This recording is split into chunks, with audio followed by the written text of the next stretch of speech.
এক সময় করব। এবার আসেন সূরা 114টা সূরার মধ্যে আল্লাহর বাণী হিসেবে সবগুলো সূরাই গুরুত্বপূর্ণ, কিন্তু এই 114টা সূরার মধ্যে গুরুত্বের আলোকে, তথ্যের আলোকে, বিশ্লেষণের আলোকে, হাদিসের আলোকে, কোরআনের আলোকে আপনি যদি গবেষণা করেন, আপনার কাছে স্পষ্ট হবে 114টা সূরার মধ্যে সূরাতুল ফাতিহার মর্যাদা, গুরুত্ব, দাম, মূল্য অন্যান্য আয়াত, অন্যান্য সূরার থেকে অনেক অনেক বেশি।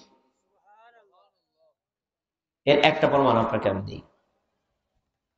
আপনি যদি তাফসীর খোলেন, তাফসীর ইবনে কাসির, তাফসীরে বায়জাবি, তাফসীরে কাশফ, তাফসীরে তাবারি আর অন্যান্য তাফসীর যেগুলো আছে, খুলেন দেখবেন সূরাতুল ফাতিহা এর কমপক্ষে 40টির মতো নাম আছে। কয়টা নাম? 40টার মতো নাম আছে, কিন্তু অন্যান্য সূরার এত নাম নাই। এত নাম কেন? এত নামের কারণ হলো এই সূরা ফাতিহার এক একটা নাম এক একটা গুণ, এক একটা নাম এক একটা বৈশিষ্ট্য, এক একটা নাম এক একটা সিফাত। সূরা ফাতিহার গুণ, বৈশিষ্ট্য, সিফাতও বেশি, এজন্য এর নামও বেশি। কয়েকটা নাম আপনারা জানেন, আমি একটু মনে করাই দিই, দেখেন তো। এক নম্বর হলো উম্মুল কিতাব, কিতাবের মা। 2 নম্বর হলো উম্মুল কোরআন, কোরআনের মা। 3 নম্বর হলো ফাতিহাতুল কিতাব, কিতাবের সূচনা। 4 নম্বর হলো ফাতিহাতুল কোরআন, কোরআনের সূচনা। 5 নম্বর হলো সূরাতুর রুকিয়া, জারফুক করার সূরা। 6 নম্বর হলো সূরাতুশ শিফা, রোগ মুক্তির সূরা। 7 নম্বর হলো সূরাতুশ শুকর, কৃতজ্ঞতার সূরা। 8 নম্বর হলো সূরাতুল হামদ, প্রশংসার সূরা। 9 নম্বর হলো সূরাতুস সিরাতুল মুস্তাকিম, সরল সঠিক রাস্তার সূরা। তারপরে হলো 10 নম্বর সূরাতুত তাকরার, বারবার পঠিত সূরা। 11 নম্বর হলো সূরাতুস সাবউল মাসানি, বারবার পঠিত 7 আয়াত বিশিষ্ট সূরা। 12 নম্বর হলো সূরাতুস সালাত, নামাজের সূরা।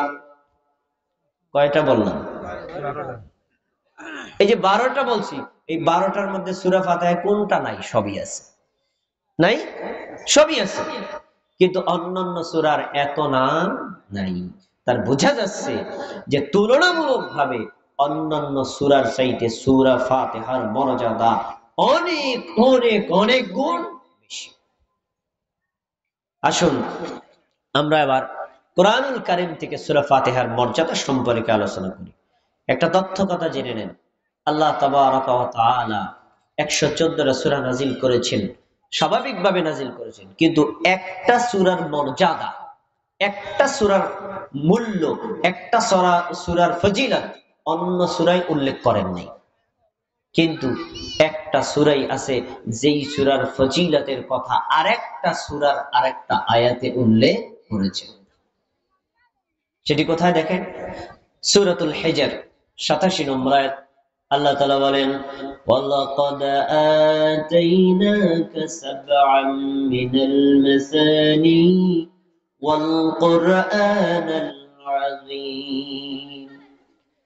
হে নবী মুহাম্মদ সাল্লাল্লাহু আলাইহি সাল্লাম, তুমি শোনো, আমি তোমাকে বারবার পঠিত 7 আয়াত বিশিষ্ট একটা সূরা দিয়েছি। একটু সবাই আমার দিকে খেয়াল করে শোনেন, বারবার পঠিত একটা গুণ, 7 আয়াত বিশিষ্ট 2টা গুণ। এই 2টা গুণ কোরআনের অন্য কোন সূরার নেই। সূরা ফাতিহা নামাজের প্রত্যেক রাকাতে পড়া হয়, অন্য সূরা প্রত্যেক রাকাতে পড়া হয়, তাহলে বেশি পড়া হয় কোনটা? ফাতিহা। এই যে বারবার 7 আয়াত বিশিষ্ট, অন্যান্য সূরার 7 আয়াত নেই। তাহলে আল্লাহ রাব্বুল আলামিন এখানে বললেন, আমি আপনাকে বারবার পঠিত 7 আয়াত বিশিষ্ট একটা সূরা দিয়েছি। পরে কি বলছে দেখেন, ওয়াল কুরআনাল আযীম, আর আমি আপনাকে মহান কোরআনও দিয়েছি। সুবহানাল্লাহ। আপনারা একটু আমার দিক তাকায় কথা শুনেন। আল্লাহ প্রথমে বললেন 7 আয়াত বিশিষ্ট বারবার পঠিত একটা সূরা দিয়েছি, পরে বললেন আমি আপনাকে কোরআন দিয়েছি। এ ভাই, সূরা ফাতিহা কি কোরআনের অংশ না বাইরে? কোরআনের অংশ না? তো আল্লাহ তো বললেন আমি আপনাকে কোরআন দিছি, এই কথা বললে তো সূরা ফাতিহা এসেই গেছে। তারপরেও তিনি সূরা ফাতিহার কথা আলাদা স্বতন্ত্রভাবে বললেন কেন? এই প্রশ্নটা মনে রাখেন। আমি আপনাকে কোরআন দিছি, কোরআন বললে তো 114 সূরা সবই এসে যেত। এরপরেও আল্লাহ তাআলা যে আলাদাভাবে সূরা ফাতিহার কথা উল্লেখ করেছেন কেন? এর কারণ আল্লাহর নিকটে, ইসলামের নিকটে কোরআনুল কারীমের মধ্যে সূরা ফাতিহার মর্যাদা অন্য সূরার চাইতে বেশি। তাহলে এই আয়াত থেকে প্রমাণিত হয় সূরাতুল ফাতিহা এমন একটি সূরা যেই সূরার মর্যাদার কথা আল্লাহ অন্য সূরায় উল্লেখ করেছেন। এবার সূরা ফাতিহার আরেকটি মর্যাদা হলো আল্লাহ তাআলা অন্যান্য সূরা, অন্যান্য আয়াত যেই সিস্টেমে, যেই মাধ্যমে, যে ফেরেশতার মাধ্যমে অবতরণ করেছিলেন, কিন্তু সূরা ফাতিহা ওইভাবে, ওই সিস্টেমে, ওই ফেরেশতার মাধ্যমে অবতরণ করেননি। আলাদা পদ্ধতিতে অবতরণ করেছেন। কেন? কারণ সূরা ফাতিহার মর্যাদার কারণে। আমি একটা উদাহরণ দেই। আমি আপনাদের সামনে আজকে এখানে আলোচনা করার জন্য আসছি। আচ্ছা, আমি যে কথাগুলো বলছি কোরআন হাদিসের কথা। আপনাদের এলাকার ইমাম সাহেব, আপনাদের এলাকার যারা মানে হাফেজ সাহেব, মাওলানা সাহেব, এরা জানে না? জানে। আমার দাওয়াত দিচ্ছেন কে লিগা? কারণ আমি সব সময় এখানে থাকি না। আমাকে আপনারা মেহমান হিসেবে দাওয়াত দিচ্ছেন, নতুন লোকের কথা আকর্ষণ, এটা তাই না? মূর্খ তো এইটাই। তো আল্লাহ রাব্বুল আলামিন জিবরাইলের মাধ্যমে কোরআন বিভিন্ন সূরা আয়াত নাযিল করেন, এটা আল্লাহ তাআলার স্বাভাবিক প্রকৃতি। কিন্তু সূরা ফাতিহা জিবরাইলের মাধ্যমে অবতরণ না করে আর এক নতুন ফেরেশতার মাধ্যমে অবতরণ করে বোঝাতে চেয়েছেন সূরা ফাতিহার দাম আল্লাহর কাছে অনেক বেশি। দলিল দেখেন, সহিহ মুসলিম হাদিস নম্বর 1776, عن ابن عباس رضي الله تعالى عنه أنه قال بينما جبريل قاعد عند النبي صلى الله عليه وسلم। আব্দুল্লাহ ইবনে আব্বাস রাদিয়াল্লাহু তাআলা আনহু বলেন, একদিন জিবরাইল আলাইহিস সালাতু ওয়াস সালাম আমাদের নবীর নিকটে বসা ছিলেন। বলেন, জিবরাইল কি মানুষ না ফেরেশতা? শুধু ফেরেশতা না, ফেরেশতাদের লিডার, ফেরেশতাদের সর্দার। জিবরাইল মানুষ রূপ ধারণ করে কার কাছে বসা ছিলেন? আমাদের নবীর কাছে। তারপরে সামিয়া নাকিদাম মিন ফাওকিহি, জিবরাইল যখন আমাদের নবীর পাশে বসা, তখন আসমানে একটা বিকট আওয়াজ শুনতে পেলেন। বজ্রপাতের মতো, ঠাডা করতে না, বজ্রপাতের মতো ভয়ঙ্কর একটা আওয়াজ হলো। আওয়াজ হওয়ার পরে জিবরাইল আলাইহিস সালাম ফারাফারাসাহু, মাথা উপরের দিকে উঠালেন, হাত দিয়ে ইঙ্গিত দিয়ে আমাদের নবীকে বললেন, হাযা বাহবুম মিনাস সামা। মুহাম্মদ সাল্লাল্লাহু আলাইহি সাল্লাম, এইমাত্র বিকট একটা আওয়াজ তুমি শুনতে পেলে, জেনে রাখো এই আওয়াজটা হলো আসমানের একটি দরজা খোলার আওয়াজ। সুবহানাল্লাহ। ফুতিহাল ইয়াউমা, আজকেই কেবল খোলা হয়েছে। লাম ইফতাহ কাত্তুন ইল্লাল ইয়াউম, আজকের আগে এই দরজাটা কখনো খোলা হয়নি। সাউন্ডটা একটু কমাই দিন। আজকের আগে এই দরজাটা আর কখনো খোলা হয়নি। পরে হাযা মালাকুন নাযালা ইলাল আরদ, এই দরজা দিয়ে নতুন একজন ফেরেশতা পৃথিবীতে অবতরণ করলেন। লাম ইয়ানজিল কাত্তুন ইল্লাল ইয়াউম, আজকের পূর্বে এই ফেরেশতা আসমান জমিন সৃষ্টি করার পর কখনো দুনিয়াতে আর অবতরণ করেন নাই। সুবহানাল্লাহ। হাদিসটা খেয়াল করেন, আসমানে অনেকগুলো দরজা আছে, তার ভিতরে একটা দরজা আজকেই খোলা হলো, এর আগে কখনো খোলা হয় নাই। এই দরজা দিয়ে আসমান থেকে একজন ফেরেশতা জমিনে কেবল নেমে এলেন, এর আগে তিনি দুনিয়াতে কখনো অবতরণ করেন নাই। দরজাও নতুন, খোলা হলো প্রথম, ফেরেশতাও নতুন, দুনিয়াতে এসেছেন কি নতুন। এখন এই ফেরেশতা যা নিয়ে আসবেন, এটা কি নতুন না পুরাতন? স্পেশাল গিফট কি? অতঃপর ওই নতুন ফেরেশতা আমাদের নবীর কাছে এসে নবীকে সালাম দিলেন, বললেন, আসসালামু আলাইকা ইয়া রাসূলুল্লাহ। আমাদের নবীকে কি করছেন? দেখি যে আপনাদের মনে আছে কিনা। যখন নতুন ফেরেশতা এসে আমাদের নবীকে সালাম দিলেন, পাশে বসা কে? পাশে বসা জিবরাইল। দেখছেন, সব সময় কোরআনের আয়াত সূরাগুলো নিয়ে আসেন কে? জিবরাইল। কিন্তু তিনি আজকে আনেন নাই, তিনি নবীর পাশে বসা নতুন ফেরেশতা এসেছে, নতুন ফেরেশতা নিয়ে আসলো, আর ফেরেশতাদের সর্দার পাশে বসা। এসে আসার পরে নতুন ফেরেশতা বলছেন, আবশির বিনুরাইন আল্লাতী উতীতাহুমা লাম ইউতাহুমা নাবিয়্যুন ক্বাবলাক। মুহাম্মদ সাল্লাল্লাহু আলাইহি সাল্লাম, আপনি শোনেন, আল্লাহর পক্ষ থেকে আপনাকে দুটি নূরের সুসংবাদ দেয়া হলো। সুবহানাল্লাহ। কয়টা নূরের সুসংবাদ দেওয়া হচ্ছে? আর এই দুইটা নূর হলো এমন নূর, আপনার আগে কোন নবী, কোন রাসূল, কোন উম্মতকে এই দুইটা নূর দেওয়া হয় না। সুবহানাল্লাহ। একেবারে স্পেশাল আপনার জন্য, একদম স্পেশাল, শুধু আপনার উম্মতের জন্য। দুইটা নূর কি? এক নম্বর নূর হলো সূরাতুল ফাতিহা। সুবহানাল্লাহ। দুই নম্বর নূর হলো খাওয়াতিম সূরাতুল বাকারা, সূরা বাকারার শেষ দুটি আয়াত। তাহলে এই হাদিসে পাওয়া গেল, নবী সাল্লাল্লাহু আলাইহি সাল্লামের কাছে জিবরাইল এসে, জিবরাইলের সামনে নতুন ফেরেশতা যখন আয়াতটা অবতরণ করেন, তখন এই আয়াতের নাম দিয়েছেন নূর। তাহলে সূরা ফাতিহার আরেকটা নাম কি পাওয়া গেল? নূর। নূর মানে আলো, নূর মানে হেদায়েত। সূরা ফাতিহার মাধ্যমে অগণিত মানুষ হেদায়েত পায়। এখন একটা ফজিলত পরে শেষের দিকে উল্লেখ করা আছে।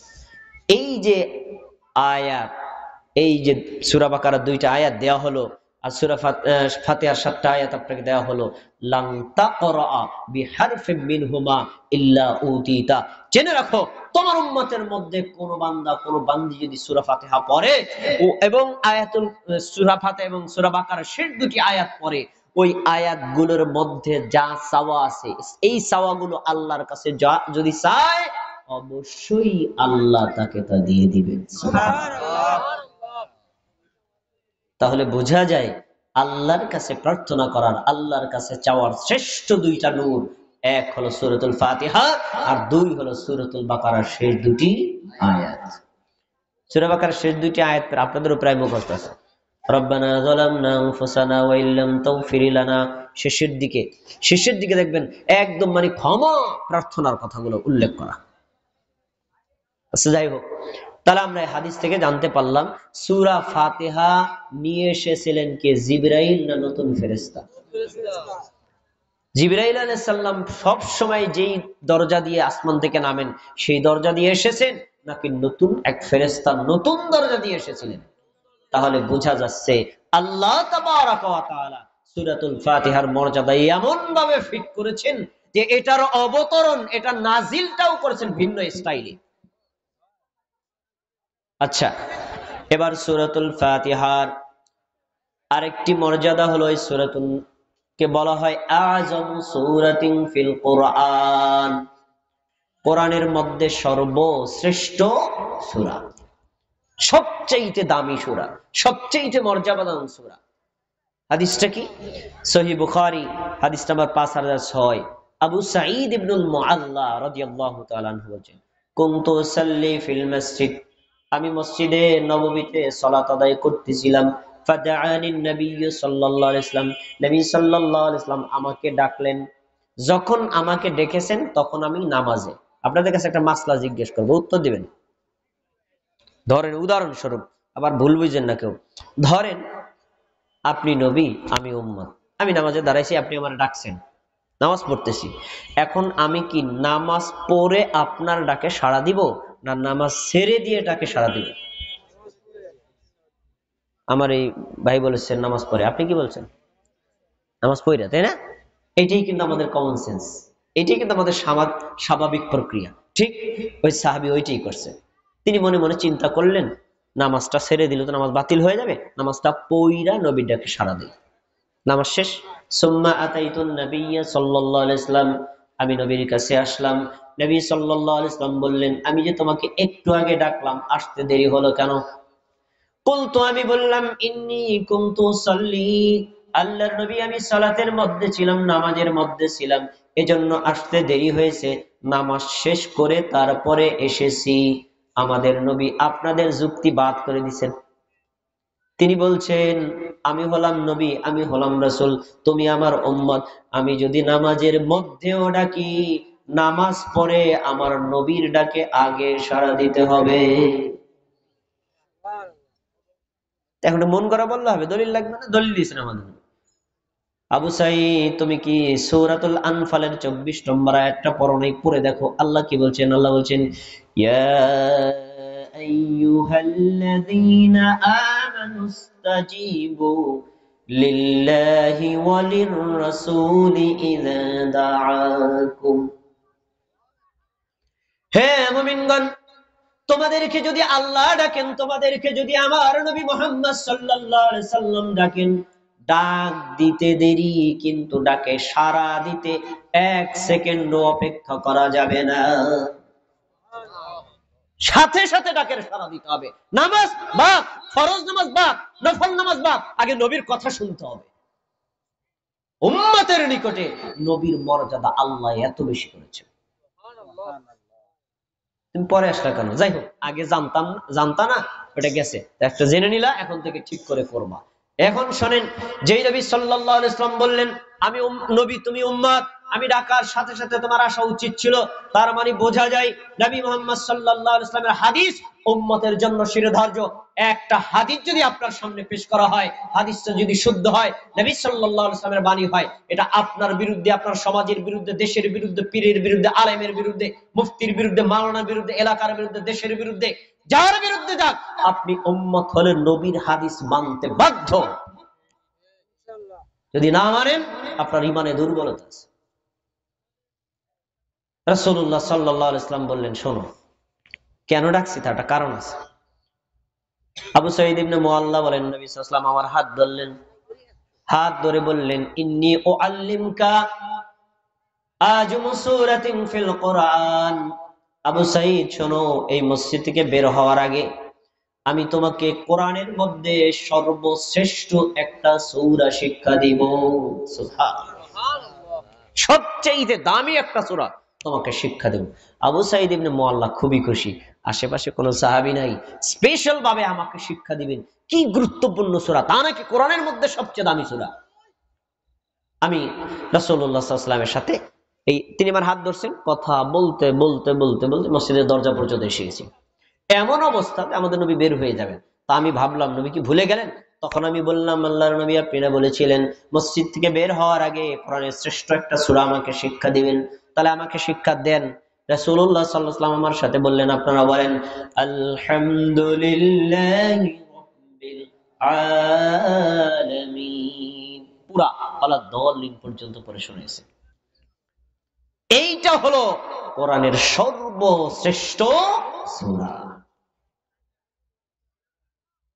এরপরে বলছেন, শোনো, এই সূরাটা কি? হিয়া সাবউল মাসানি।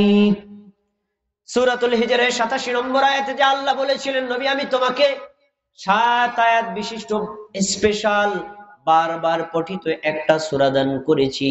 ওই কথাটা যে আল্লাহ বলেছিলেন সেটা হলো এই সূরাতুল ফাতিহা।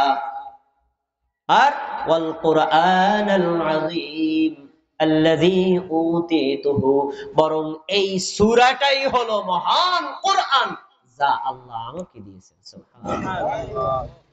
আল্লাহ নবী সাল্লাল্লাহু আলাইহি ওয়াসাল্লাম এই সূরা ফাতিহাকেই কোরআন বলেছেন, কারণ কোরআনে এই সূরা ফাতিহায় আয়াত 7টি, কিন্তু আল্লাহ তাআলা এই 7টি আয়াতের মধ্যে পুরো কোরআনের এক নজরে সারমর্ম উল্লেখ করেছেন। সুবহানাল্লাহ। এবার দেখেন, সূরাতুল ফাতিহার আর দুইটা নাম আছে, সূরাতুর রুকিয়া, ঝাড়ফুঁক করার সূরা, এবং সূরাতুশ শিফা, রোগ মুক্তির সূরা। আপনার সন্তান কান্নাকাটি করলে, আপনি অসুস্থ হলে, ভয় পেলে ইমাম সাহেবের কাছে চলে যান, ইমাম সাহেব একটু ঝাড়ফুঁক করে দেন। তিনি তো মনে মনে বলেন, কিন্তু কি পড়েন তা তো আপনি জানেন না। আজকে গোমর ফাঁস করে দিয়ে যাচ্ছি, ইমাম সাহেব, হাফেজ সাহেব, মাওলানা সাহেব, মুফতি সাহেব যা পরে জারফুক করেন, অন্যান্য আয়াত দোয়াও আছে, কিন্তু জেনে রাখেন সূরা ফাতিহাটা পড়েও জারফুক করেন। আজকে আপনারা কবিরাজ হয়ে যাবেন। দেখেন, বড় হাদিস সংক্ষেপ করে বলছে, সহিহ বুখারী 2276 নম্বর হাদিস। রাসূলুল্লাহ সাল্লাল্লাহু আলাইহি ওয়াসাল্লামের সাহাবী আবু সাঈদ খুদরি রাদিয়াল্লাহু তাআলা আনহু বলেন, রাসূলুল্লাহ সাল্লাল্লাহু আলাইহি ওয়াসাল্লামের একজন কতিপয় সাহাবী একটা যুদ্ধে চলে গেলেন। যাওয়ার পরে কোন এক জায়গায় শিবির স্থাপন করেছেন। এলাকার লোকদেরকে বললেন, ভাই আমরা দূর থেকে মুসাফির মানুষ এসেছি, খাবারের সংকট আছে, আপনারা আমাদের মেহমানদারি করান। যখন এই কথা বলল, এলাকার লোক বলল, না আমরা আপনাদের চিনি না, আপনাদের কিভাবে খাবার খাওয়াবো, অস্বীকার করলো। ফালুদিকা যালিকাল হাই, ওই যে এলাকায় আমরা শিবির স্থাপন করেছিলাম, ওই এলাকার যিনি নেতা, যিনি লিডার, যিনি চেয়ারম্যান বা মেম্বার, যিনি মাতবার মানুষ, তাকে বিশ্বতে দংশন করলো। বিশ্বতে দংশন করার কারণে লোকটা বেহুশ হয়ে গেছে। তারা সর্বাত্মকভাবে চেষ্টা করেছে তাকে জারফুক করার জন্য, কিন্তু কোনোভাবেই লোকটা সুস্থ হচ্ছে না। একজন লোক পরামর্শ দিল, এই মিয়ারা, আমাদের এলাকায় ওই যেখানে রাস্তার পাশে তাঁবু টানে দূরের কিছু লোক আছে, যাও দিয়ে যায় দেখো যে ওর ভিতরে কোনো ডাক্তার কবিরাজ আসেনি, কোনো ফকির আসেনি, দেখো ওনাগো দিয়ে কোনো চিকিৎসা করানো যায় না। কয়েকজন লোক এসে বলছে, ভাই আপনাদের মধ্যে কোনো জারফুক করা লোক আছে? আমাদের নেতাকে বিশ্বতে দংশন করেছে। খেয়াল করে শোনেন, এই হাদিসের বর্ণনাকারী আবু সাঈদ খুদরি রাদিয়াল্লাহু তাআলা আনহু বলেন, নাম আছে। যখন তিনি নাম হা বলছে, সব সাহাবীর ছায়া রয়েছে। আবু সাঈদ এবার কবিরাজ হইল কবে? তুমি এবার ফকির হইবি কিরকম, কবে থেকে করা শুরু করছো? বলছে, শোনেন, আমরা আপনাদের বলেছিলাম আমাদের খাবার খাওয়াতে, মেহমানদারি করাতে, কিন্তু করেন নাই। আমরাও কঠোর হয়ে গেছি, আপনাদের নেতাকে আমরা জারফুক করব না যতক্ষণ পর্যন্ত আপনাদের এই নেতাকে জারফুক করে সুস্থ করার বিনিময়ে এক পাল ছাগল, আবু দাউদের বর্ণনা আছে 30টা ছাগল না দিবেন, জারফুক করব না। এখানে এলাকার লোক বাসে 30টা ছাগল কোনো বিষয় না, নেতারা তো সুস্থ করতে হবে, দাও দে মানে তোমারে। আবু দাউদের বর্ণনা, আবু সাঈদ খুদরি রাদিয়াল্লাহু তাআলা আনহু সকালে একবার, সন্ধ্যায় একবার, এইভাবে 3 দিন পর্যন্ত গিয়েছেন, সূরা ফাতিহা পড়েছেন, যেইখানে দংশন করেছে সেখানে ফু দিয়েছেন, আর মুখের লালাটা ওই দংশনকৃত স্থানে লাগাই দিয়েছেন। কয়দিন? সকাল এবং সন্ধ্যার এই কাজটা করেছেন। 3য় দিনের পর লোকটা পরিপূর্ণ সুস্থ হয়ে গেল। সুস্থ করে দিলেন কে? কিসের মাধ্যমে? সূরা ফাতিহার মাধ্যমে। আচ্ছা, এবার বললে, এই মিয়া আপনাদের সাথে না চুক্তি আসলো, দেন কয়টা ছাগলের চুক্তি মনে আসেনি? 30টা ছাগল দেন। তো ওনাদের চুক্তি অনুযায়ী ওনারা 30টা ছাগল দিয়েছিলেন, নিয়ে যান। এই 30টা ছাগল পাওয়ার হকদার কে? আবু সাঈদ খুদরি, যার শুরু করছে সে নিজে। বাকি সাহাবীরা কয়, মিয়া আমরা আর তুমি একই সফরে ছিলাম, তুমি জারফুক করছো, ছাগল তুমি একা নিলে হবে? আমাকে ভাগ দিতে হবে। আবু সাঈদ খুদরি রাদিয়াল্লাহু তাআলা আনহু বললেন, শোনো, আমি আমার ধারণা গবেষণার আলোকে সূরা ফাতিহা পড়ে জারফুক করে 30টা ছাগল নিছি, কিন্তু এটা হারাম না হালাল আমি জানি না। কিন্তু আমাদের নবী তো বেঁচে আছেন, নবীর কাছে মাসআলা জিজ্ঞেস না করা পর্যন্ত একটা ছাগলও কেউ বন্টন করে নিতে পারবে না। চলো আগে ছাগলগুলো নিয়ে নবীর কাছে যাই। নবী সাল্লাল্লাহু আলাইহি ওয়াসাল্লামের কাছে এসে আবু সাঈদ খুদরি যখন বিবরণ পেশ করেছেন, আমাদের নবী আবু সাঈদ খুদরিকে একটা প্রশ্ন করেছেন। দেখেন কি প্রশ্ন, তিনি বলছেন, ওয়ামা ইউদরিকা আন্নাহা রুকিয়া। এই যে রুকিয়া, রুকিয়া মানে কি? জারফুক করা। আবু সাঈদ খুদরি, আল্লাহ তাআলা সূরা ফাতিহা আমার উপর অবতরণ করেছেন, তোমাদেরকে শিক্ষা দিয়েছি, কোনোদিন তো বলি নাই সূরা ফাতিহা পড়ে মানুষকে জারফুক করা যাবে। তুমি কিভাবে বুঝলা এই সূরা দিয়া মানুষকে চিকিৎসা করা যায়? বুঝলা কেমনে?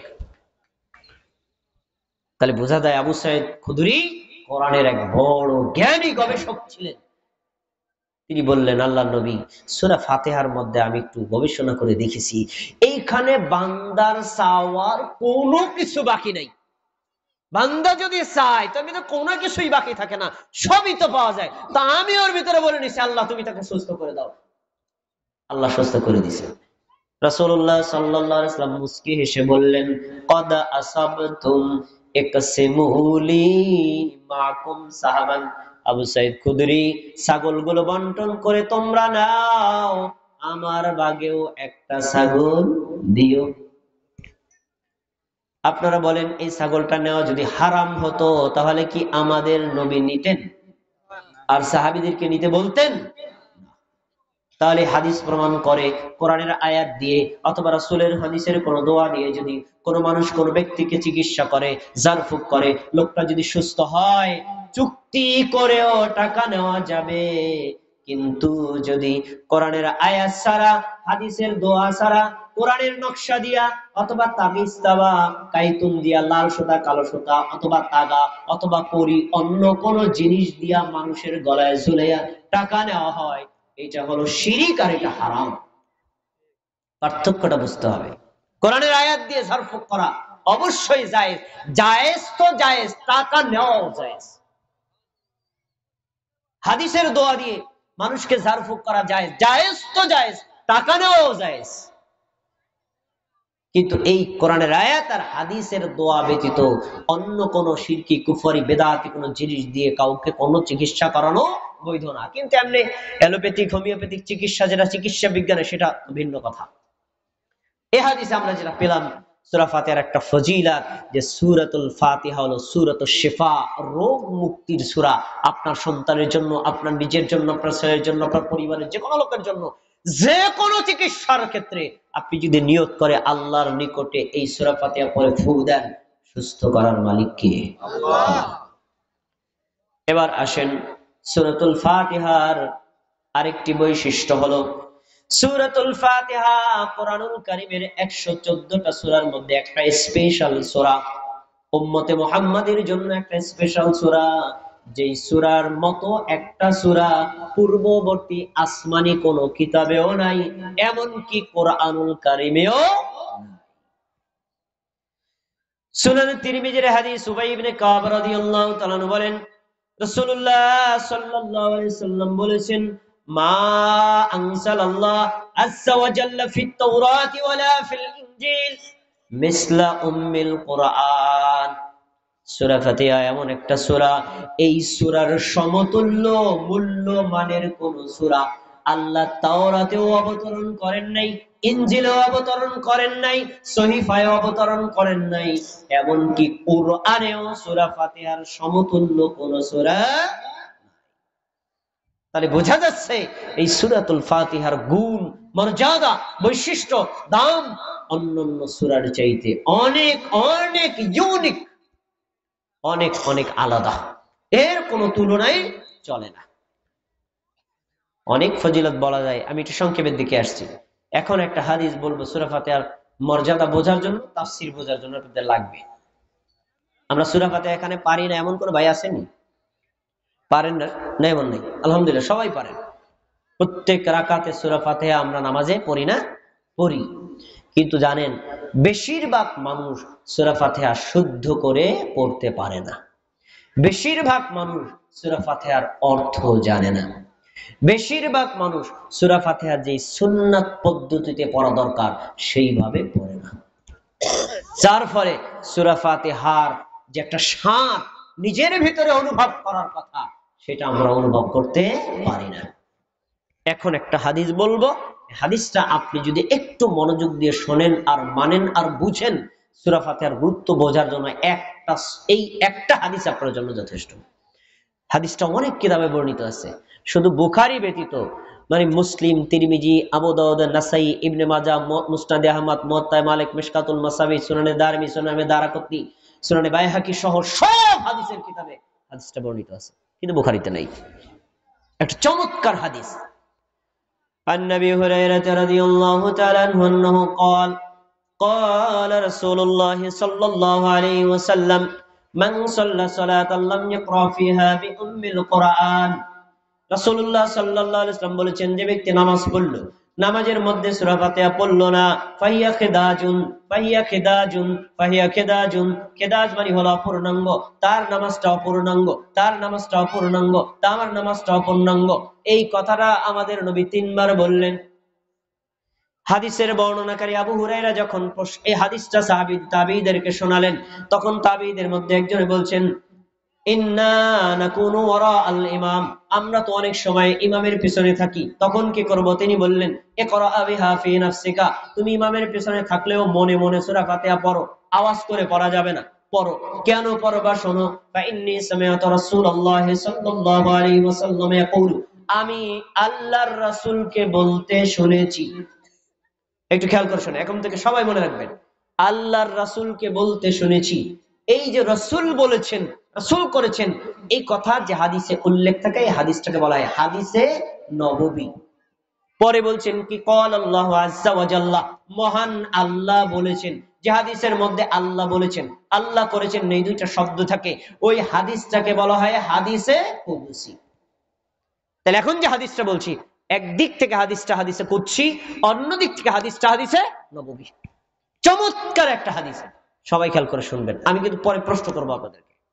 আল্লাহ তাবারাকা ওয়া তাআলা বলেছেন, কসসামতুস সালাতা বাইনি ওয়া বাইনা আবদি নিসফাইন, আমি আমার বান্দার মাঝখানে নামাজটাকে দুই ভাগে ভাগ করেছি। কয় ভাগে ভাগ? একটু কথা বলবেন, কয় ভাগে ভাগ? কি ভাগ করেছেন? কি নামাজ ভাগ করেছেন? কি ভাগ করেছেন বলেন? আমি আমার বান্দার মাঝখানে নামাজটাকে দুই ভাগে ভাগ করেছি। এখন ভাগটা শোনেন কিভাবে করলেন।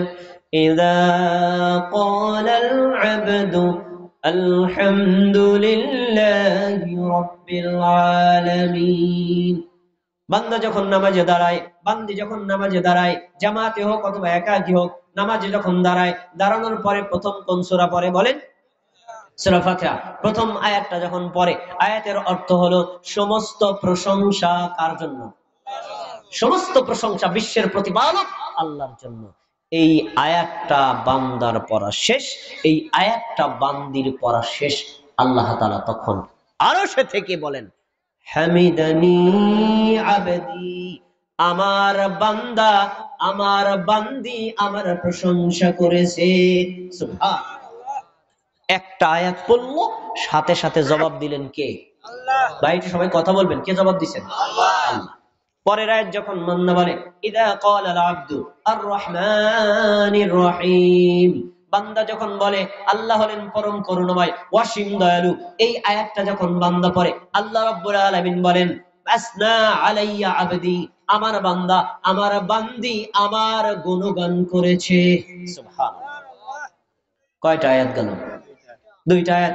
তিন নম্বর আয়াতটা যখন বান্দা বলে মালিকি ইয়াউমিদ্দিন, আল্লাহ হলেন বিচার দিবসের মালিক, পরকালের একচ্ছত্র মালিক কে? আল্লাহ। কোরআনে আল্লাহ বলছেন লিমানিল মুলকুল ইয়াম, আজকে আমি সকল বাদশার বাদশা। আইনাল মুলুকুল জব্বার, পৃথিবীতে যারা দাপট দেখিয়েছিল, প্রভাব দেখিয়েছিল, ক্ষমতা দেখিয়েছিল, স্বৈরাচার করেছিল, তারা কোথায়? সেই দিনের বাদশাকে আল্লাহ বলছেন মালিক ইয়াউমিদ্দিন, আল্লাহ হলেন বিচার দিবসের মালিক। এই আয়াতটা যখন বান্দা বলে, আল্লাহ রাব্বুল আলামিন আয়াতের জবাবে বলেন, এই আয়াতের জবাবে বলেন মাজ্জাদানি আবদি, আমার বান্দা, আমার বান্দি আমার মর্যাদা ঘোষণা করেছে। সুবহানাল্লাহ। কয়টা আয়াত গেল ভাই? আপনাদের কি মনে আছে আয়াত মোট কয়টা সূরা ফাতিহা? আমি কিন্তু প্রশ্ন করব, পিছনে একটা কথা রেখে আসছি, আল্লাহ কি ভাগ করছিলেন? খেয়াল করেন, ভাগটা দেখেন, ভাগটা দেখেন কি ভাগ করতেছে। 3 নম্বর আয়াত চলে গেল, বান্দা যখন 4 নম্বর আয়াত বলে ইয়াকা না'বুদু ওয়া ইয়াকা নাস্তাঈন, আমরা একমাত্র আপনার ইবাদত করি। কার ইবাদত করি? ওয়া ইয়াকা নাস্তাঈন, আমরা একমাত্র আপনার কাছে সাহায্য চাই। কার কাছে চাই? আল্লাহর কাছে চাই। এই আয়াতটা বান্দা যখন বলে, আল্লাহ রাব্বুল আলামিন বান্দা এবং বান্দির জবাবে বলেন হাযা বাইনি ওয়া বাইনা আবদি, এই আয়াতটা হলো আমার বান্দা, আমার বান্দি আর আমার মধ্যখানে বিভক্ত। সুবহানাল্লাহ। কতটুকু বান্দার, কতটুকু আল্লাহ? আল্লাহ রাব্বুল আলামিন এই আয়াতটার মধ্যে 4টা শব্দ রেখেছেন। ইয়াকা না'বুদু, আমরা একমাত্র আপনার ইবাদত করি। বলেন তো একমাত্র ইবাদত করি কার? আল্লাহ। এই যে ইয়াকা না'বুদু, এই অংশটুকু হলো আল্লাহর। সবাই খেয়াল করে শোনেন, প্রথম 3টি আয়াত, প্রথম আয়াতে আল্লাহর প্রশংসা, দ্বিতীয় আয়াতে আল্লাহর গুণগান, তৃতীয় আয়াতে আল্লাহর মর্যাদা ঘোষণা, চতুর্থ আয়াতের অর্ধেক যেখানে স্পষ্ট ঘোষণা বান্দা ইবাদত করবে কার? তাহলে 3.5 আয়াত কার সম্পর্কে? 3.5 আয়াত কার সম্পর্কে? আল্লাহ সম্পর্কে। পরে 4 নম্বর আয়াতের পরের অংশ, ওয়া ইয়্যাকা নাস্তাইন, আমরা একমাত্র আপনার কাছে সাহায্য চাই। বলেন তো সাহায্য কি আল্লাহর জন্য চাই না আমাদের জন্য চাই? তো এই অংশটা কি আল্লাহর না বান্দার? এইটা বান্দার। এই যে বান্দার অংশ শুরু হয়ে গেছে, বান্দা আল্লাহর কাছে সাহায্য চাই। এরপরে যখন আপনি 5 থেকে 6, 7 নম্বর আয়াতগুলো পড়বেন, কি পড়েন সেখানে? ইহদিনাস সিরাতাল মুস্তাকিম। এই যে দোয়া শুরু হয়ে গেছে, এই যে মোনাজাত শুরু হয়ে গেছে, এই যে আল্লাহর কাছে আবেদন শুরু হয়ে গেছে। বান্দা বান্দা এবং বান্দি নামাজের মধ্যে আল্লাহর কাছে দোয়া করতেছে, ইহদিনা, আমাকে হেদায়েত দান করেন, আমাকে পথ প্রদর্শন করেন, সিরাতাল মুস্তাকিম, সরল সঠিক রাস্তা, মানে ইসলামের রাস্তা, ইমানের রাস্তা, রাসূলুল্লাহ সাল্লাল্লাহু আলাইহি ওয়াসাল্লামের রাস্তা, সাহাবীদের রাস্তা। আল্লাহ তুমি আমাদেরকে এই রাস্তাটা দেখাও। দোয়া শুরু হয়ে গেছে। 5 নম্বর আয়াত গেল, আমরা এখানে সিরাতাল মুস্তাকিম চাইলাম। তারপরে বলা হচ্ছে সিরাতাল্লাযীনা আন'আমতা আলাইহিম, হে আল্লাহ আপনি আমাদেরকে সেই রাস্তা দেখান যেই রাস্তায় চলার কারণে লোকদেরকে নেয়ামত দান করেছিলেন। কাদেরকে নেয়ামত দিয়েছেন? আল্লাহ তাআলা সূরা নিসায় উল্লেখ করেছেন 4 শ্রেণীর লোকদেরকে নেয়ামত দিয়েছিলেন। 1 নবী রাসূল, 2 হলো সিদ্দিক, 3 হলো শহীদ, 4 হলো সালেহ।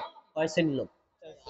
এই 4 শ্রেণীর লোকদেরকে নেয়ামত দান করেছিলেন। তো আমরা আল্লাহর কাছে বলি, আল্লাহ তুমি আমাদেরকে নবী রাসূলদের রাস্তা দেখাও, সিদ্দিকদের রাস্তা দেখাও, শহীদদের রাস্তা দেখাও, সালেহ যারা নেককার তাদের রাস্তা দেখাও। এই আয়াতে আমরা এই কথা বললাম। তারপরে আমরা পরের আয়াতে, লাস্টের আয়াতে গিয়ে আল্লাহর কাছে কিছু নেগেটিভ দোয়া চাই। নেগেটিভ মানে এইগুলো আমাদেরকে দিয়েন না। কি? গায়রিল মাগদুবি আলাইহিম ওয়ালাদ-দাল্লিন। গায়রিল মাগদুব, আল্লাহ যাদের উপর আপনি রাগ হয়ে আছেন, গোসা হয়ে আছেন, তাদের রাস্তায় আমাদেরকে চালাবেন না। তারা কারা? মুসনাদে আহমদের হাদিসে উল্লেখ করা মাগদুব আইল ইয়াহুদ। মাগদুব মানে হলো অভিশপ্ত জাতি, হলো ইয়াহুদি জাতি। কোন জাতি? তাহলে আল্লাহ আপনি আমাদেরকে ইহুদিদের রাস্তায় চালাবেন না। ওয়ালাদ-দাল্লিন, যারা পথভ্রষ্ট তাদের রাস্তায় চালাবেন না। দাল্লিন কারা? আইন নাসারা, তারা হলো খ্রিস্টান। তাহলে আমরা শেষ আয়াতে গিয়ে বলে আল্লাহর কাছে বলি, আল্লাহ আপনি আমাদেরকে ইহুদিদের রাস্তায়, খ্রিস্টানদের রাস্তায় চালাবেন না। এই কথা বলে দলিন বলে আমরা সূরা ফাতিহা শেষ করি। করি না কি করি না? কয়টা আয়াত গেল ভাই? আচ্ছা, এবার একটু বুঝে শুনে উত্তর দিবেন, কেউ যদি ভুল না দেন। খেয়াল করুন, বুঝে শুনে উত্তর দিবেন। আল্লাহ এই হাদিসের শুরুতে একটা মন্তব্য করেছিলেন, আমি আমার বান্দার মাঝখানে 2 ভাগে ভাগ করছি। কি ভাগ করেছিলেন? কিন্তু এই হাদিসে ভাগ করার কি নামাজের কথা পাওয়া যায়? নামাজের কথা পাওয়া যায়? যদি নামাজের কথা ভাগ হইতো তাহলে আল্লাহ বলতেন প্রথম রুকু আমার, দ্বিতীয় রুকু বান্দার, প্রথম সিজদা আমার, দ্বিতীয় সিজদা বান্দার, প্রথম কিরাত আমার, দ্বিতীয় কিরাত বান্দার, প্রথম দোয়া আমার, দ্বিতীয় দোয়া বান্দার। এইভাবে কিন্তু আল্লাহ ভাগ করতেন। শুরুতে বলেছেন নামাজ ভাগ করেছি, কিন্তু বাস্তবতায় দেখা গেল নামাজ ভাগ করেছেন না সূরা ফাতিহা ভাগ করেছেন? তাহলে প্রথমে বললেন আমি নামাজ ভাগ করেছি, কিন্তু ভাগ করতে গিয়ে দেখা গেল সূরা ফাতিহা ভাগ করছে। তাহলে মানে আল্লাহ ভুল বলছে মনে হয়। আর নাহলে নবী ভুল বলছে না? আল্লাহ কখনো ভুল বলতে পারেন না, নবীও কখনো ভুল বলতে পারেন না। হাদিসটা জায়গায় ঠিকই আছে। আসলে এই হাদিসের মিনিং হলো, আল্লাহ যে বললেন আমি নামাজ ভাগ করেছি, পরে ভাগ করলেন সূরা ফাতিহা, এর মানে আল্লাহর দৃষ্টিতে সূরা ফাতিহাই হলো নামাজ। এই জন্য সূরা ফাতিহার একটা নাম হচ্ছে সূরাতুস সালাত, নামাজের সূরা। আপনি ফরজ নামাজ পড়েন, সুন্নাত নামাজ পড়েন, নফল নামাজ পড়েন, যে নামাজই পড়েন, কোন নামাজই সূরা ফাতিহা ছাড়া হয় না। মসজিদে ঢোকার পর 2 রাকাত দুখুলুল মসজিদ নামাজ পড়া কি নফল না সুন্নাত? এখন মনে করি যে এটা তো নফল, সূরা ফাতিহা না পড়লে কি অন্য সূরা পড়ি, নামাজ হবে? হবে না। নামাজ নফল হলেও প্রত্যেক রাকাতে সূরা ফাতিহা পড়া ফরজ। আল্লাহর রাসূল সাল্লাল্লাহু আলাইহি ওয়াসাল্লাম এই হাদিস দ্বারা বুঝায় দিলেন যে আল্লাহর নিকটে নামাজটাই হলো সূরা ফাতিহা, সূরা ফাতিহারই হলো নামাজ। এই হাদিস থেকে আমরা কয়েকটা শিক্ষা নিতে পারি। এক নম্বর শিক্ষা, কোরআনুল কারীমের 114টা সূরা আছে। বান্দা তার নামাজের মধ্যে 114টার 113টা সূরা যদি পড়ে, কোন সূরার ব্যাপারে এমন কোন বর্ণনা নাই প্রত্যেক আয়াত বান্দা পড়বে আর জবাব দিবে, এর কোন বর্ণনা নাই।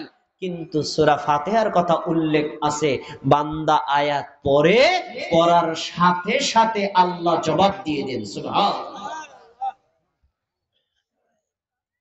এখন বলে যখন সূরা ফাতিহা শেষ করে, আল্লাহ তাআলা তখন বান্দার জবাবে কি বলেন? সূরা ফাতিহার শুরুতে বলেন, হাযা লিআবদি ওয়া লিআবদি মা সাআলা। আমার বান্দা, আমার বান্দি নামাজের মধ্যে সূরা ফাতিহা পড়লো।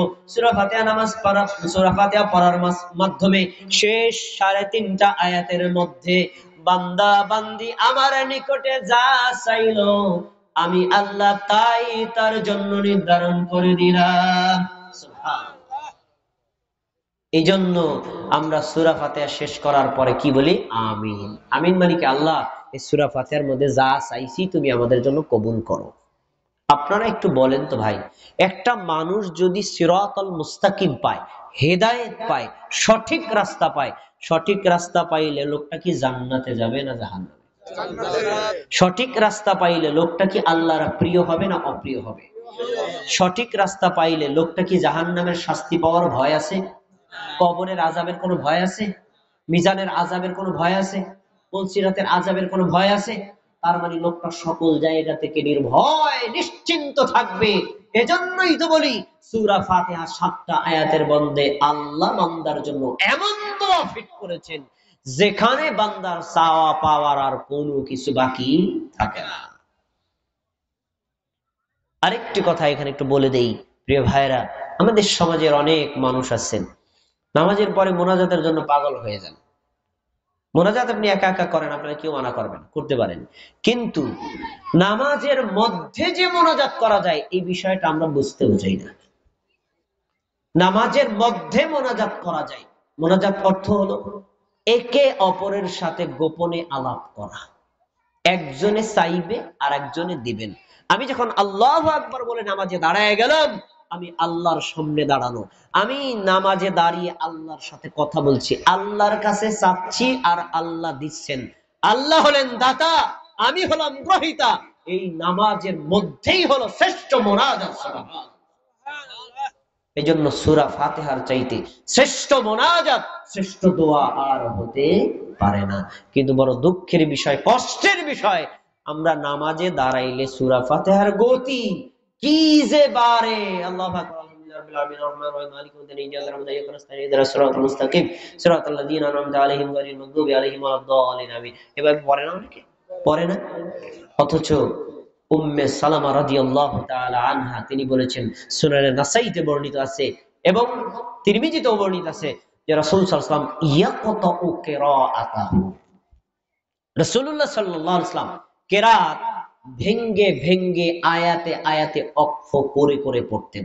কিভাবে পড়তেন তার বিশ্লেষণ তিনি দিয়ে দিয়েছেন। কি? তিনি বলতেন, বিসমিল্লাহির রহমানির রহিম, সুম্মা ইয়াকিফু, মানে অক্ষ করতেন, সুম্মা ইয়াকিফু মানে অতঃপর অক্ষ করতেন, আলহামদুলিল্লাহি রাব্বিল আলামিন, সুম্মা ইয়াকিফু, অক্ষ করতেন। এরপরে আর রহমানির রহিম, সুম্মা ইয়াকিফু, তারপরে অক্ষ করতেন, মালিকি ইয়াউমিদ্দিন, সুম্মা ইয়াকিফু, তারপরে অক্ষ করতেন। এভাবে আমাদের নবী সাল্লাল্লাহু আলাইহি ওয়াসাল্লাম নামাজের মধ্যে যখন সূরা ফাতিহা পড়তেন প্রত্যেক আয়াতের পর পর অক্ষ করতেন। এবার বলেন তো কয়জন ব্যক্তি আছেন আপনি যখন নামাজ পড়েন তখন প্রত্যেক আয়াতে আয়াতে অক্ষ করেন, আমাদের নবীর শেখানো সুন্নাত অনুযায়ী করেন না? কেন করবেন আপনি প্রত্যেক আয়াতের অক্ষ? এর কারণ আছে, একটু আগে বলে গেছি। যখন বান্দা বলে আলহামদুলিল্লাহি রাব্বিল আলামিন, আল্লাহ বলেন আমার বান্দা আমার প্রশংসা করেছে। যখন বলে আর রহমানির রহিম, আল্লাহ বলে আমার বান্দা আমার গুণগান করেছে। যখন বলে মালিকি ইয়াউমিদ্দিন, আল্লাহ বলে আমার বান্দা আমার মর্যাদা ঘোষণা করেছে। প্রত্যেক আয়াতের পর পর জবাব দেন কে?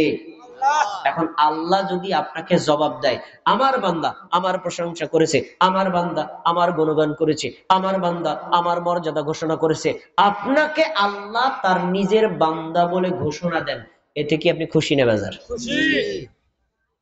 আপনি কি জানেন আল্লাহ যদি আপনাকে আল্লাহর বান্দা বলে ঘোষণা দেন, এর চাইতে শ্রেষ্ঠ মর্যাদা একজন বান্দার জীবনে আর হতে পারে না। বিশ্বাস হয় না? যান আপনি সূরাতুল ইসরা মানে বনি ইসরাইল প্রথম আয়াত পড়েন, সুবহানাল্লাযী আসরা বিআবদিহি লাইলাম মিনাল মাসজিদিল হারামি ইলাল মাসজিদিল আকসা। এই আয়াত আপনারা জানেন, অর্থও জানেন। মেরাজের সময় আলেম ওলামাগণ আপনাদেরকে বলেন কি, পবিত্র সেই মহান আল্লাহ, যেই আল্লাহ তার বান্দাকে একটা রাতের মধ্যেই বাইতুল্লাহ থেকে বাইতুল আকসায় ভ্রমণ করিয়েছেন। এখানে আলেম আছেন কয়েকজন, আমি দেখতে পাচ্ছি। বলেন তো, এই যে আল্লাহ তার বান্দাকে ভ্রমণ করিয়েছেন, এই বান্দাকে মুহাম্মদ সাল্লাল্লাহু আলাইহি ওয়াসাল্লাম। তাহলে চিন্তা করেন, আল্লাহ তাআলা তার নবীকে বলেছেন বান্দা, রাসূলকে বলেছেন বান্দা, যিনি পৃথিবীর সকল সৃষ্টির সবচেয়ে শ্রেষ্ঠতম মর্যাদাবান ব্যক্তি, আল্লাহ নবীকে বলেছেন বান্দা। আর আপনাকে যদি আল্লাহ বান্দা বলেন, আপনার উপর আল্লাহ খুশি না বেজার? আমি এটা বুঝাই ভাই। কই এই ভাই আমাকে জিজ্ঞেস করলেন, ভাই আপনি আসছেন কোথা থেকে? মাদারীপুর থেকে। আপনার সাথে কে আসছে?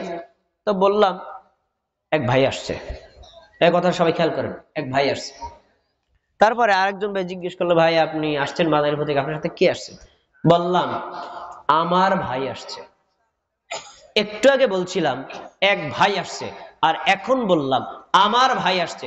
বলেন তো, দুইটা বাক্যের মধ্যে পার্থক্য আছে না নাই? কোনটায় বেশি মোহাব্বত বোঝায়? আমার ভাই, এটা কি মোহাব্বত না? দেখেন শব্দটা, যখন আপনি নামাজের মধ্যে সূরা ফাতিহার প্রথম আয়াতটা পড়বেন, আল্লাহর ভাষা দেখেন, দুইবার বলছেন হামিদানি, আমার প্রশংসা করলো, আবেদি, আমার বান্দা। দেখছেন আল্লাহ আপনাকে কত ভালোবাসেন, কত মহব্বত করেন। আল্লাহ আপনাকে কোলে তুলে নিয়ে বলছেন আমার বান্দা প্রশংসা করেছে। এর চাইতে উত্তম বাক্য আর কি হতে পারে? এরকম প্রশংসামূলক বাক্য আমরা চাই নাকি চাই না? যদি চাই, তাহলে আজ থেকে নামাজের শুরু থেকে শেষ পর্যন্ত যে কোনো সূরা, যে কোনো দোয়া, যে কোনো আয়াত পড়বো, তাড়াহুড়া করে পড়া যাবে না, শান্তশিষ্টভাবে পড়তে হবে। রাসূলুল্লাহ সাল্লাল্লাহু আলাইহি ওয়াসাল্লাম বলেন, ইন্না আহাদাকুম ইযা ক্বামা ফি সলাতিহি ফাইন্নাহু ইউনাজি রাব্বাহ। সহিহ বুখারী 425 নম্বর হাদিস। শোনো, তোমরা যখন আল্লাহু আকবার বলে নামাজে দাঁড়াও, জেনে রাখো নামাজে দাঁড়িয়ে তোমরা তোমাদের রব আল্লাহর সাথে মুনাজাতে লিপ্ত হয়ে যাও। সুবহানাল্লাহ। তাহলে আমি আল্লাহু আকবার বলে যারা দাঁড়ালাম, আমি আল্লাহর সামনে দাঁড়াছি। সহিহ মুসলিমের হাদিস করে দেখেন, রাসূলুল্লাহ সাল্লাল্লাহু আলাইহি ওয়াসাল্লামকে জিজ্ঞেস করা হলো, আল্লাহর নবী বলেন ইহসান, ইহসান কাকে বলে? নবী সাল্লাল্লাহু আলাইহি ওয়াসাল্লাম বললেন, আনতা আবুদুল্লাহ, তুমি আল্লাহর ইবাদত এমন ভাবে করবা কাআন্নাকা তারাহু, তুমি আল্লাহকে দেখতে পাচ্ছো। ফা ইল্লাম ইয়াকুন তারাহু, আরে এইরকম ইয়াকিন, বিশ্বাস, হাই সুপ্রিম পাওয়ারের ঈমান যদি তোমার না হয়, কমপক্ষে এতটুকু বিশ্বাস করতেই হবে আল্লাহ তোমার ইবাদত দেখতে পাচ্ছেন। সুবহানাল্লাহ। আপনি যদি আল্লাহর সামনে দাঁড়িয়ে এই চিন্তা করেন আমার ইবাদত আল্লাহ দেখছেন, ইবাদতে তাড়াহুড়া হবে না সুন্দরভাবে হবে? আর যদি এই বিশ্বাস থাকে আল্লাহ আমার ইবাদত দেখছেন, ইবাদতটা কি অসুন্দর হবে না সুন্দর হবে? কয়জন লোক সুন্দর করে? শোনেন, এ কথাটা আপনারা বললে কষ্ট পেতে পারেন, তারপরে বলছি, বিশ্বাস করেন আমাদের দেশের মুমিন মুসলমানরা তার একজন মালিককে, একজন বসকে যতটা বেশি ভয় পায়, আল্লাহকেও ততটা বেশি ভয় পায় না। বিশ্বাস হয় না? আমার এই ভাই ধরেন ইরিধান ক্ষেত চাষ করতেছে, আমারে বদলা নিয়োগ করছে, ভাই আমার ক্ষেতে ঘাস নিড়ানি দেওয়া দরকার, আপনি আমার বদলা দিবেন, আগামীকালকে সকাল 8টায় যাবেন, 1টা চলে আসবেন।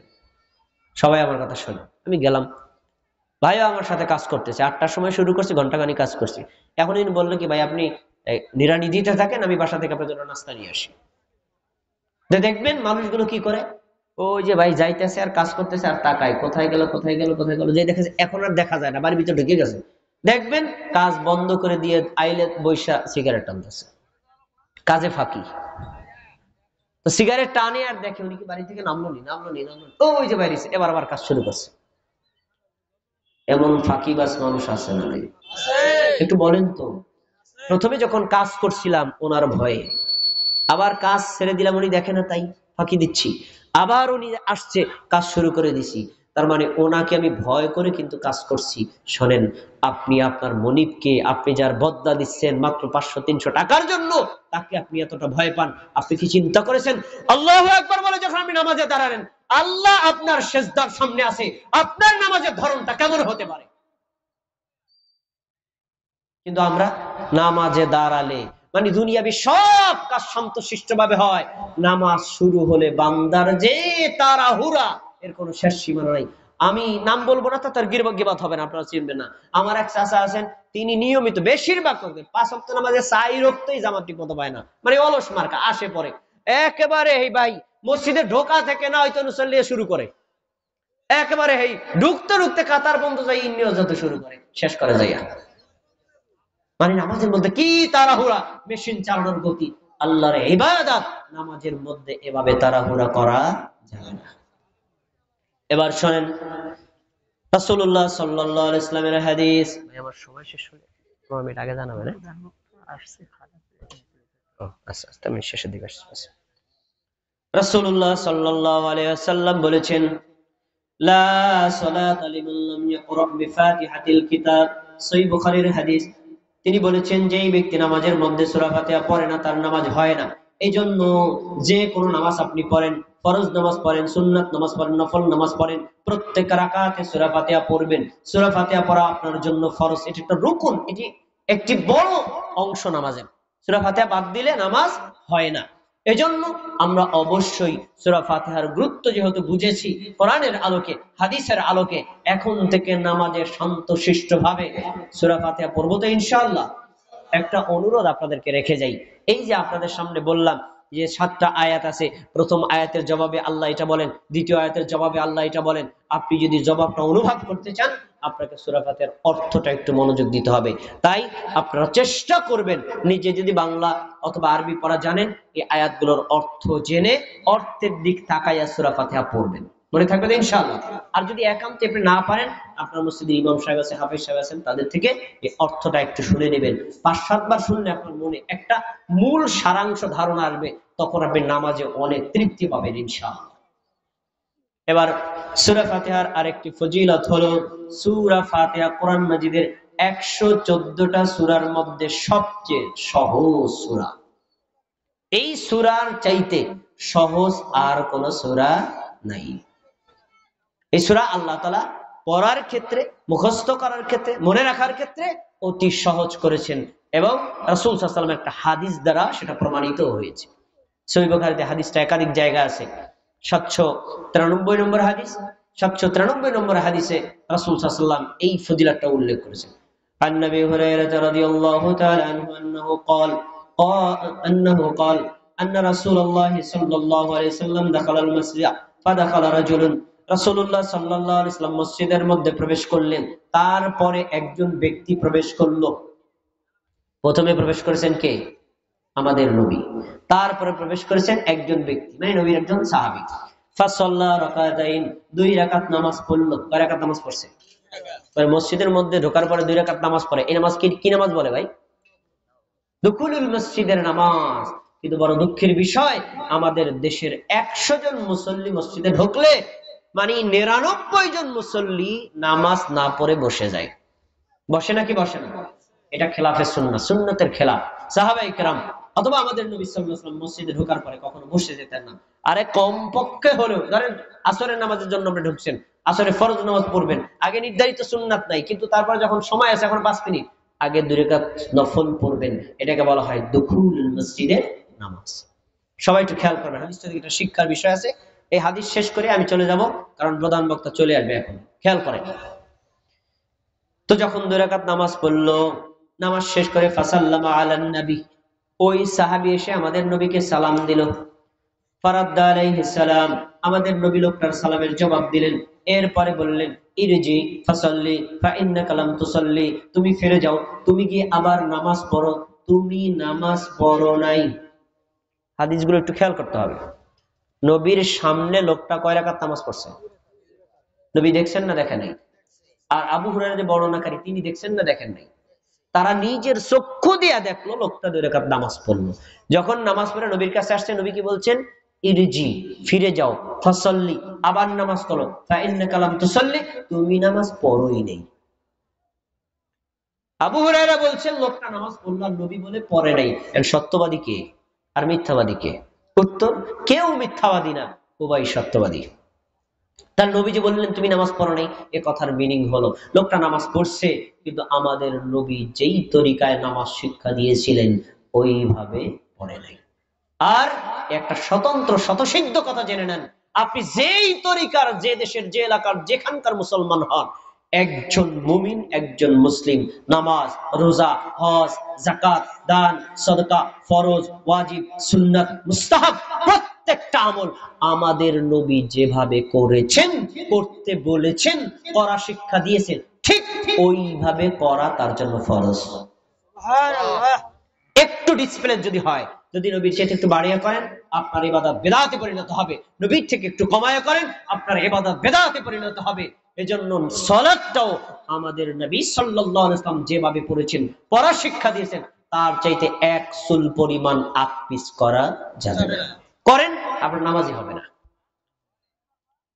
লোকটা ফিরে গেল, ফাসাল্লা রাকাতাইনি কামা ইউসাল্লি, আগের মতো আবার 2 রাকাত নামাজ পড়লো।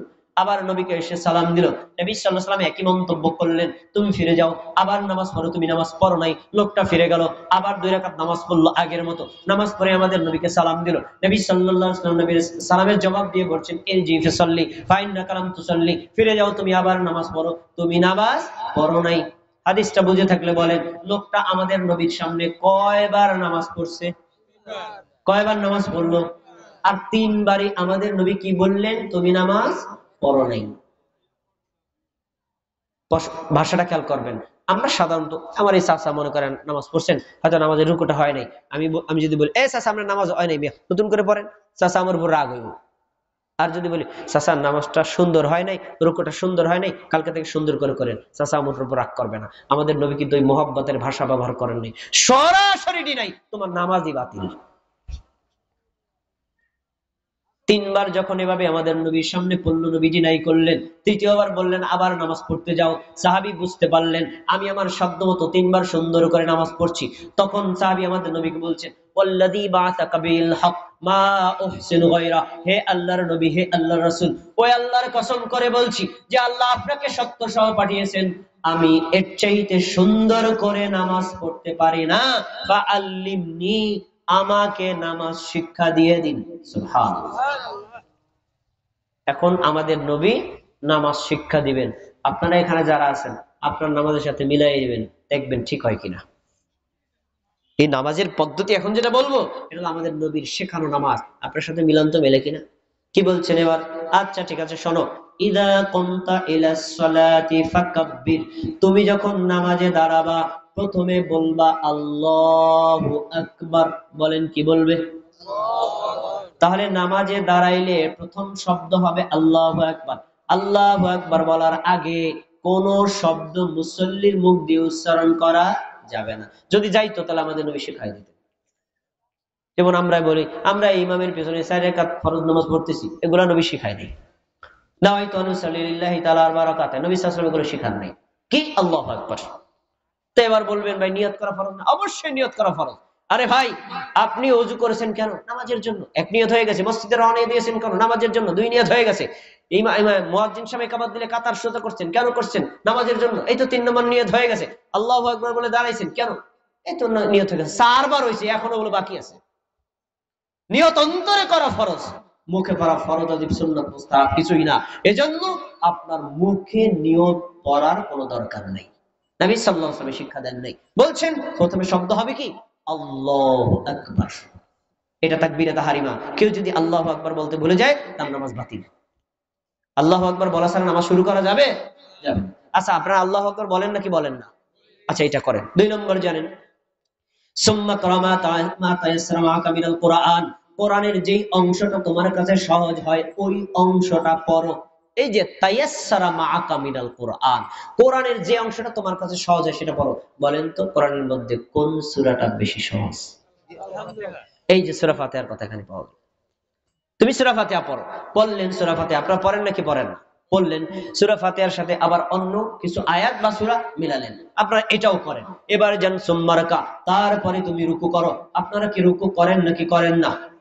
এবার আমি একটু পরীক্ষা করব কয়জনে এই কাজটা করেন।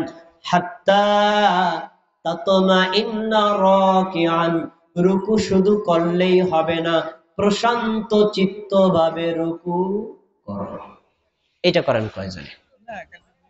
এখন প্রশান্ত চিত্ত কি দেখেন, আমার দিক তাকান। এই যে আল্লাহু আকবার বলতে বলতে রুকুতে চলে গেলাম, মাথা, মাজা, পিঠ একেবারে সমান বরাবর হবে। এরপরে আমি বলবো শান্ত শিষ্ট বলে সুবহান রাব্বিয়াল আযীম, সুবহান রাব্বিয়াল আযীম, সুবহান রাব্বিয়াল আযীম। আমাদের দেশে মুসল্লিরা কেমনে পড়ে? সুবহানাল আযীম, সুবহানাল আযীম, সুবহানাল আযীম পড়ে নাকি পড়ে না? শান্ত শিষ্ট হয়েছে? শান্ত শিষ্ট হয়েছে? আচ্ছা, তার মানে এই জায়গাতে আমরা ভুল করি। পরে যান কি করছেন, সুম্মারফা, তারপরে তুমি রুকু থেকে মাথা তোলো। আমরা কি রুকু থেকে মাথা তুলি নাকি তুলি না? তুলি, কিন্তু পরের কথাটা পালন করি না। কি? হাত্তা তাতাদিলা কাইমান, প্রশান্ত চিত্তভাবে দাঁড়িয়ে যাও। প্রশান্ত চিত্তভাবে দাঁড়ানো মানে কি? মাথা, মাথা, পিঠ, মাজা, পা একেবারে সমান বরাবর হবে, একটু অ্যাঙ্গেলে হলে হবে না। ওই আমার চাচা দাদারা আসেনি, দেখবেন তারা যখন রুকু করে, রুকু যখন এইভাবে করলো, রুকু থেকে এইভাবে 90 ডিগ্রি অ্যাঙ্গেলে মাথা উঠাইয়া আবার সেজদায় চলে যায়। এমন মুসল্লি কি সন্তোষপুরে আছে না নাই? তারা হলো অতি চিকন চিকন চালাক মানুষ, মনে করে কি একটু পরে তো মাথা ঝুঁকানোই লাগবে, তো পুরাটা নেওয়ার দরকারটা কি? অথচ নবী সাল্লাল্লাহু আলাইহি ওয়াসাল্লাম বলছেন রুকু থেকে শুধু মাথা অ্যাঙ্গেলে একটু তুললে হবে না, হাত্তা তাতমাইন্না রাকিয়ান, প্রশান্ত চিত্তভাবে তুমি রুকু করবা।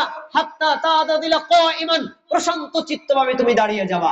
আমার দিকে তাকিয়ে দেখেন, এই যে রুকুতে আসি, এই যে রুকুতে আসি, রুকু থেকে আবার বললাম সামি আল্লাহু লিমান হামিদা, বলতে বলতে দাঁড়ালাম। দাঁড়ানোর পরে একটা দোয়া আছে, বলেন কি? রব্বানা লাকাল হামদ। এটা হলো ছোট, যদি পড়েন আপনার হক আদায় হয়ে যাবে। আর যদি আর একটু বাড়ায় পড়েন নেকির পরিমাণ বাড়বে। রব্বানা ওয়ালাকাল হামদ অথবা রব্বানা লাকাল হামদ হামদান কাসীরান তাইয়িবান মুবারাকান ফি। কয়জনে পড়েন? কয়জনে পড়েন? এই জন্য রুকু থেকে প্রশান্ত চিত্তভাবে দাঁড়িয়ে যেতে হবে। প্রধান বক্তা চলে এসেছেন, আমরা একটু লিল্লাহি তাকবীর। আজকের মাহফিলের প্রধান বক্তার আগমন, মুফতি জুবায়ের হাসান কাসিমি সাহেবের আগমন। লিল্লাহি তাকবীর। প্রধান বক্তা চলে এসেছেন, আমি আর কথা বাড়াবো না, আমি হাদিসটা শেষ করে দিচ্ছি। প্রিয় ভাই একটু মনোযোগ দিয়ে শুনুন। প্রিয় ভাই, এই যে যে রুকু করলাম, রুকু থেকে আমরা পুরা সোজা হয়ে দাঁড়াবো, তারপর সিজদা করব, সুম্মা সুজুদ, তারপরে সিজদা করো। আমরা সিজদা করি না কি করি না? সবাই করি, কিন্তু এইটা কাজ করেন কে? হাত্তা তাতমাইন্না সাজিদান, প্রশান্ত চিত্তভাবে সাজদা করো। সাজদা মোট 8টা অঙ্গে করতে হয়। 2 পা, 2 হাঁটু, 2 হাত, নাক আর কপাল একেবারে জমিনের সাথে মিলানো থাকবে। সেজদার শুরু থেকে শেষ পর্যন্ত এর একটা অঙ্গ আপনি তুলে রাখতে পারবেন না। আমাদের সমাজে অনেকে আছে সেজদায় গিয়ে পা উপরে উঠায় রাখে, এমন মুসল্লি আছে নাই? করা যাবে না। প্রশান্ত চিত্তভাবে আপনি সাজদা তাসবিহ পড়বেন, সুবহান রাব্বিয়াল আ'লা, সুবহান রাব্বিয়াল আ'লা। আমরা এই তাসবিহ পড়ি, এরপরে সিজদা থেকে মাথা তুলবেন। কি বলছেন? সুম্মা রাফা, মাথা উঠাও। হাত্তা তাতাদিলা কাইমান, প্রশান্ত, হাত্তা তাতাদিলা জালিসান, প্রশান্ত চিত্তভাবে বসে যাও। তাহলে 2 সাজদার মাঝখানে প্রশান্ত চিত্তভাবে বসা, এটা একটা গুরুত্বপূর্ণ রুকন। আমরা এটাতে ভুল করি। দেখবেন অনেক চাচা দাদারা আছেন, যখন একটা সেজদা দিয়ে মাথা তোলেন, পুরোপুরি সোজা না বসে আংশিক মাথা তুলে আবার দ্বিতীয় সেজদায় যায়। এমন চাচা দাদা নাই? এটা একটা মারাত্মক ভুল, যাতে নামাজ বিনষ্ট হবে। আপনি এই কাজটা করবেন না, পুরো সোজা হয়ে বসবেন। বসার পর 2টা দোয়া আছে, পারলে পড়বেন, না পারেন কিন্তু কমপক্ষে সোজা বসতেই হবে। ছোটটা হলো রব্বিক ফিরলি রব্বিক ফিরলি, আর বড়টা হলো আল্লাহুম্মা ফিরলি ওয়ারহামনি ওয়াজবুরনি ওয়াহদিনি ওয়ারযুকনি ওয়াআফিনি ওয়ারফানি। যারা পারেন পড়বেন। আচ্ছা, তারপরে তুমি সিজদা করবা। রাসূলুল্লাহ সাল্লাল্লাহু আলাইহি ওয়াসাল্লাম এই নিয়মগুলো শিক্ষা দেওয়ার পরে তিনি বললেন সুম্মা ফাল ফি সালাতিকা কুল্লিহা। আমার সাহাবী, তোমাকে আমি এই যে নামাজের আদ্যপান্ত শিক্ষাটা দিয়ে দিলাম না, প্রথম রাকাত এরকম, দ্বিতীয় রাকাত এরকম, সব নামাজের পদ্ধতিটা এইভাবেই করার চেষ্টা করো। আমরা কি এই পদ্ধতিতে নামাজ আদায় করার চেষ্টা করবো ইনশাআল্লাহ? আল্লাহ আমাদের তৌফিক দান করুন, আমিন। আসসালামু আলাইকুম ওয়া রাহমাতুল্লাহি ওয়া বারাকাতুহু।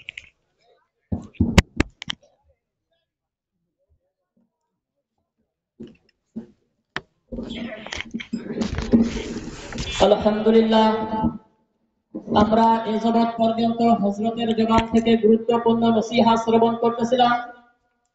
যদিও বা আমরা হযরতকে তার চাহিদা অনুপাতে